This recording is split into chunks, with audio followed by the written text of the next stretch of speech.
I am Tithi Khandel from great Indian school Raipur से।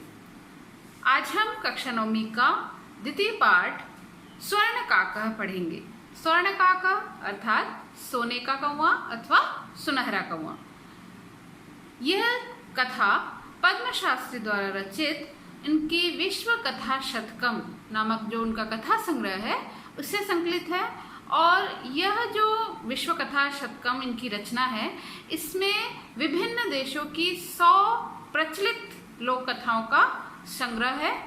और यह जो कथा है स्वर्ण काका, यह बर्मा देश की एक श्रेष्ठ कथा है जिसमें लालच और उसके दुष्परिणाम और विनम्रता तथा उसके सुपरिणाम की व्याख्या की गई है एक सुनहरे कौवे के माध्यम से।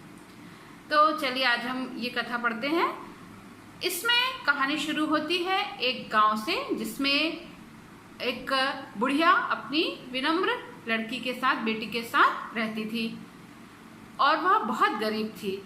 एक बार वृद्धा बुढ़िया जो है अपनी पुत्री को आदेश देती है कि चावलों को धूप में सुखाओ और पक्षियों से इनकी रक्षा करो। उसकी जो पुत्री होती है वो अपने माता का आदेश मानते हुए सूर्य के ताप में चावलों को सुखाने लगती है। अब उसी समय वहां पर एक विचित्र कौवा आ जाता है और वह कौवा उन चावलों को खाने लगता है। उस बालिका ने ऐसा सुनहरा कौवा, सुनहरा क्यों है और विचित्र कौवा है क्योंकि वो सुनहरा कौवा है ना। अब उस बालिका ने ऐसा विचित्र कौवा इसके पूर्व कभी नहीं देखा था। कैसा विचित्र कौवा था वो?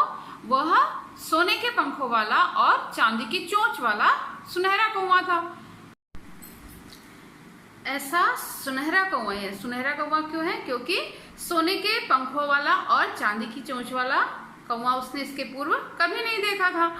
अब कौवे ने उन चावलों को खाना शुरू कर दिया।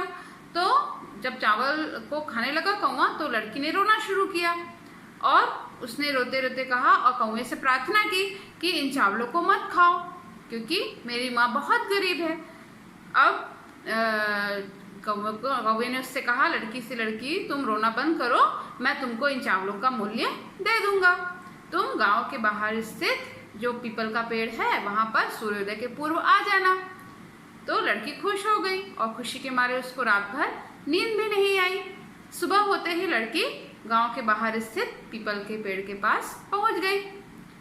अब जैसे ही वो वहां पहुंची, वहां उसने ऊपर देखा कि पेड़ के ऊपर एक स्वर्ण महल था। स्वर्ण महल यानी सोने का महल, है ना।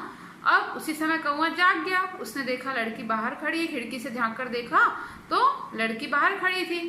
तो उसने कहा, अरे बालिका, तुम आ गई, ठहरो, मैं तुमको चढ़ने के लिए सीढ़ी देता हूँ। तो बताओ किस सीढ़ी से आना पसंद करोगी, सोने की, चांदी की अथवा तांबे की सीढ़ी से? तो लड़की ने कहा, मैं तो निर्धन बालिका हूँ, तांबे की सीढ़ी से ही आ जाऊंगी। तो कौवे ने उसको सोने की सीढ़ी दी। अब जैसे ही वह ऊपर पहुंची तो वहां उस महल के अंदर चित्र विचित्र वस्तुएं देखकर, अनोखी वस्तुएं देखकर वह हैरान रह गई। और जब कौवे ने देखा कि हैरानी से उसे देख रही है तो उसने कहा, बालिके, तुम थोड़ा विश्राम कर लो और कुछ खा लो। तो बताओ किस थाली में खाना पसंद करोगी, सोने की, चांदी की या फिर तांबे की? तो लड़की ने कहा, मैं तो गरीब बालिका हूँ, तांबे की थाली में ही खा लूंगी।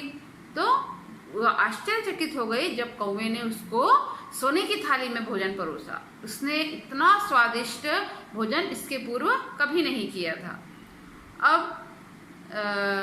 कौवे ने कहा, लड़की, तुम बहुत अच्छी हो, मैं तो चाहता हूँ कि तुम सदा यहीं रहो, पर तुम्हारी माँ तुम्हारी प्रतीक्षा करती होंगी, तुम्हें शीघ्र घर जाना चाहिए। ऐसा कहकर वो अंदर कमरे से 3 संदूक लेकर आता है और तीनों उसके सामने रख देता है लड़की के, और उससे कहता है, इसमें से तुम कोई एक अपने साथ ले जाओ। अब लड़की कहती है, एक छोटा संदूक, सबसे छोटा संदूक उसमें से चुनती है और कहती है कि मैं तो यही मेरे चावलों का मूल्य है। अब वो घर चली जाती है और घर जाकर वो संदूक को खोलकर देखती है तो उसमें बहुत सारे हीरे जवाहरात, है ना, स्वर्ण मुद्रा देखकर वह खुश हो जाती है। अब ये तो थी उसके त्याग की और उसके विनम्रता की, उसको क्या जो उसका फल मिला उसकी कहानी थी कि उसके त्याग का उसको सुपरिणाम प्राप्त हुआ। अब उसी गांव में एक लालची बुढ़िया भी रहती थी, उसकी भी एक बेटी थी, पर वो बहुत घमंडी थी, अभिमानी थी। तो जलन के कारण वो उनसे सोने के कौवे का राज जान गई और उस लालची बुढ़िया ने भी अपनी पुत्री को आदेश दिया कि तुम चावलों को धूप में सुखाओ और पक्षियों से इनकी रक्षा करो। अब उस लालची लड़की ने भी वैसे किया, घमंडी लड़की लालची बुढ़िया की जो घमंडी बेटी थी उसने भी वैसा ही किया। वैसे ही फिर से कौवा भी वहां पे आ पहुंचा। अब जब कौवा चावलों को खाने लगा तो उस घमंडी लड़की ने कहा, अरे दुष्ट कौवे, इन चावलों को मत खाओ, है ना। वो उसको धिक्कारने लगी। तो कौवे ने कहा कि मैं तुमको इन चावलों का मूल्य दे दूंगा, तुम गांव के बाहर पीपल के पेड़ के पास सूर्योदय के पूर्व आ जाना। अब जैसे ही सूर्योदय हुआ, घमंडी लड़की वहां पहुंच गई और कौवे को जोर जोर से चिल्लाने लगी, अरे दुष्ट कौवे, मैं आ गई हूँ, मुझे मेरे चावलों का मूल्य दे दो। तो कौवे ने कहा कि अच्छा ठीक है, तुम किस सीढ़ी से आना पसंद करोगी, सोने की, चांदी की या फिर तांबे की। तो घमंडी लड़की थी, वो तो बोली मैं तो सोने की सीढ़ी से ही आऊंगी। तो फिर कौवे ने उसको तांबे की सीढ़ी दी। फिर खाने के लिए पूछा तो खाने के लिए भी उसने कहा कि मैं तो सोने की ही थाली में भोजन करूंगी।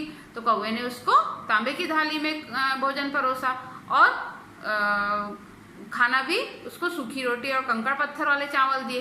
अब जाने का समय आया तो उसने कहा कि ठहरो, मैं तुमको चावलों का मूल्य देता हूँ। तो वो 3 संदूक उसके सामने भी लेकर आया और लालची बुढ़िया की घमंडी बेटी ने क्या किया, बड़ा संदूक उठाकर घर ले आई।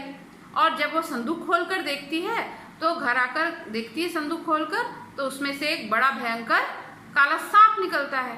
तो वो डर जाती है और उस दिन से वो लालच करना छोड़ देती है। तो इस प्रकार से हमने देखा कि किस प्रकार जो विनम्र और सुंदर बालिका थी उसको उसके विनम्रता का, त्याग का सुपरिणाम प्राप्त हुआ और लालची लड़की को उसके लालच का फल मिला। धन्यवाद।